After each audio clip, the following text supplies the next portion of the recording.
에베소서 4장 31절에서 32절입니다. 너희는 모든 악독과 노함과 분냄과 떠드는 것과 비방하는 것을 모든 악의와 함께 버리고 서로 친절하게 하며 불쌍히 여기며 서로 용서하기를 하나님이 그리스도 안에서 너희를 용서하심 같이 하라. 아멘. 교회 안에 있는 여러 갈등이 있고 또 사람들마다 서로 동기가 다르고 또 자기의 목적이 달라서 갈등하고 대립할 때가 있습니다. 서로 다른 문화와 또 다른 환경 속에서 살아왔기 때문에 부부도 끝까지 맞지 않는 경우도 있는데요.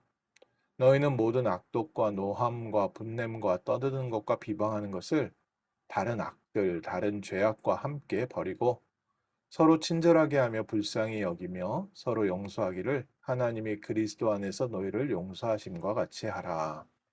교회의 축복을 누리는데 서로 친절하며 불쌍히 여기며 서로 용서하고 서로의 입장을 이해하고 상대방을 용납하고 또 어떤 분들은 이렇게 말씀하십니다.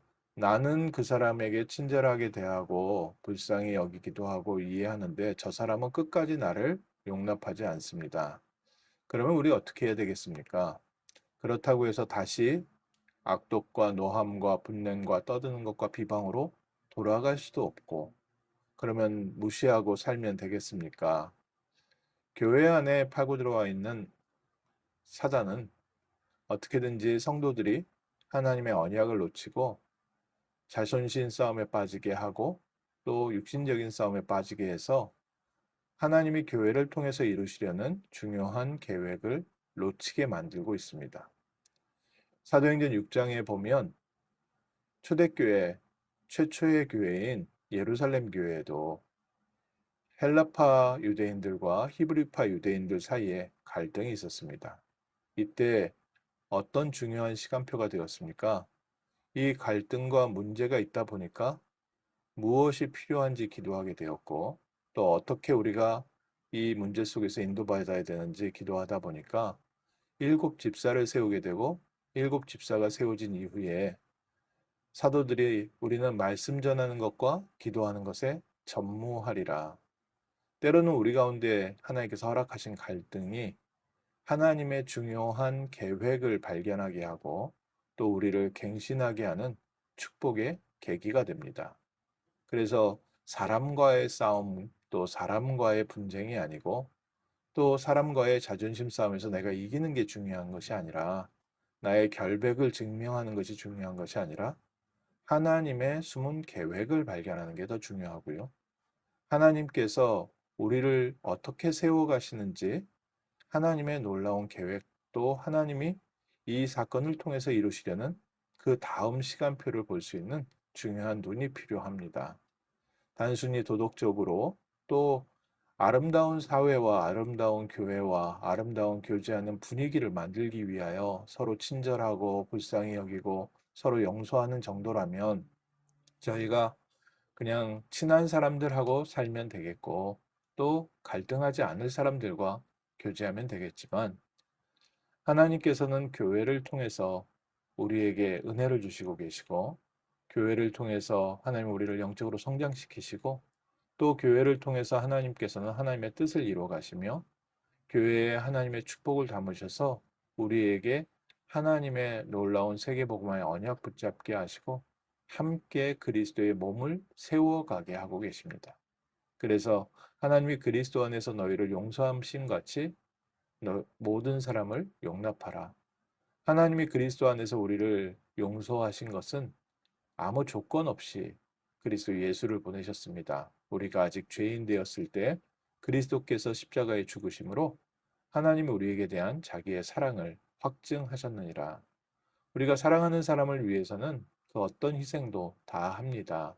하나님께서 우리를 위해서 희생하신 것처럼 우리가 사랑한다면 얼마든지 모든 사람을 용납하겠지만 우리 주변에 있는 사람을 우리가 다 사랑하는 것도 아니고 내가 마음에 들어 하지 않는 사람을 굳이 사랑한다 하라고 하면 말로는 알겠지만 그게 마음과 생각이 그렇게 되지는 않습니다.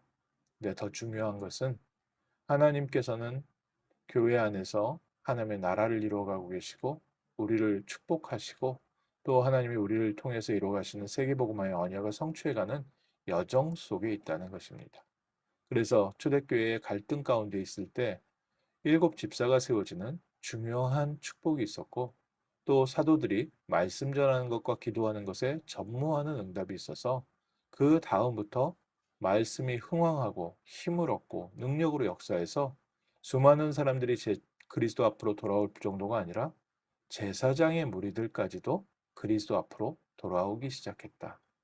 도저히 변화되지 않을 것 같았던 환경도 하나님께서 그 후에 변화시키는 중요한 축복이 있었는데 하나님은 먼저 초대교회를 준비시키시고 그 준비된 초대교회에 하나님의 응답을 담으셨습니다. 우리에게 있는 갈등과 또 우리에게 있는 여러 가지 사건들이 우리가 똑같이 육신적으로 대한다면 우리의 자존심 싸움 또 나의 결백 싸움에 그칠 텐데 이런 모든 부분들을 통해서 하나님이 내게 주시는 응답과 또 하나님의 교회를 향하신 하나님의 계획, 이 하나님의 중요한 방법과 하나님의 내용을 확인하고 난 이후에는 하나님께서 우리의 그릇을 변화시키시고 준비시키셔서 하나님의 그 중요한 다음에 응답들을 담기 시작합니다. 그런 중요한 응답들을 받은 바울로서 당연하게 할 수 있는 말입니다. 교회 안에 서로 다른 사람들이 있지만 너희는 모든 악독과 노함과 분냄과 떠드는 것과 비방하는 것을 모든 악의와 함께 버리고 에베소 교회에 있었던 좀 중요한 내부적 갈등 중에 하나가 아마 교회의 지도급에 있는 교회에 영향을 미치는 중요한 중직자들이 갈등이 있었던 것 같습니다. 그러다 보니까 교회 안에서 하나님의 뜻을 먼저 생각하기보다는 나의 자존심을 세우는데 더 목소리를 키웠던 사건들이 계속해서 반복되었던 것 같습니다. 우리에게도 똑같은 일이 있을 수 있지만 오늘 우리는 하나님의 중요한 계획이 무엇인지 그 다음 계획을 바라봅니다. 에베소 교회에 있었던 이런 갈등이 오늘날 우리에게까지도 하나님의 말씀과 하나님의 계획을 보게 하는 중요한 축복의 발판이 되었던 것처럼 우리에게 있는 여러 가지 갈등도 또 영원한 응답으로 연결되어질 분명한 하나님의 계획 속에 담겨져 있습니다. 그래서 갈등에 휩싸여서 파도에 휩싸인 것처럼 굴러가고 거기서 힘들어하는 것이 아니라 하나님, 우리가 갈등 위에 서서 하나님의 놀라운 계획을 보게 하시고 하나님께서 우리 한 사람 한 사람을 세계복음화의 그릇으로 준비해 가시는 이 중요한 축복 속에 증인으로 서게 하옵소서. 그리고 우리 후대들에게 정말 이 복음의 비밀을 전달하고 이 복음을 통하여 하나님께서 세상을 살리는 중요한 축복의 이 전도자의 대열에 우리 후대를 인도할 수 있도록 주님 먼저 우리에게 그 축복을 더하여 주옵소서. 하나님께서 우리의 삶에 일어나는 여러 가지 삶의 이벤트 속에 하나님의 중요한 계획들을 발견하게 하시고 하나님의 그 다음 문을 여실 준비를 허락하시는 줄 믿습니다. 오늘 아침 문제 속에 빠져 있지 않고 하나님을 바라보는 그리스도로 충만한 복된 아침 되게 하옵소서. 그리스도께서 우리를 붙잡고 계시고 우리를 인도하고 계시고 우리의 삶의 역사하심을 보게 하시고 우리의 삶에 넘치는 증거를 통해서 많은 사람들에게 그리스도의 빛을 비추는 증인되게 하옵소서. 기도하겠습니다. 하나님 그리스도 예수 안에서 우리에게 하나님의 놀라운 계획을 두시고 하나님의 뜻을 발견하게 하시며 하나님의 응답을 담을 수 있는 그릇으로 준비해 가심을 감사드립니다. 하나님, 우리 안에 있는 많은 번민과 갈등, 또 인간관계, 삶 속의 어려운 문제들 통해서 오히려 그리스도를 바라보게 하시고 하나님의 중요한 뜻을 바라보게 하시며 정말 사역자들이 말씀과 기도에 전무할 수 있도록 주님 우리 교회를 축복하여 주옵시고 우리 중직자들을 주님께서 축복하셔서 지역을 살리고 현장을 살리는 중요한 영적 사령관이 되게 하시고 우리 후대들을 위하여 길을 예비하는 깃발든 자의 축복 누리도록 주님께서 축복하옵소서.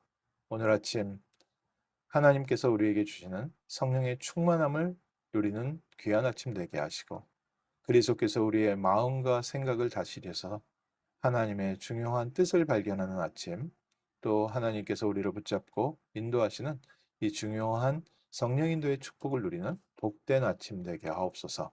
주 예수 그리스도 이름으로 기도합니다. 아멘.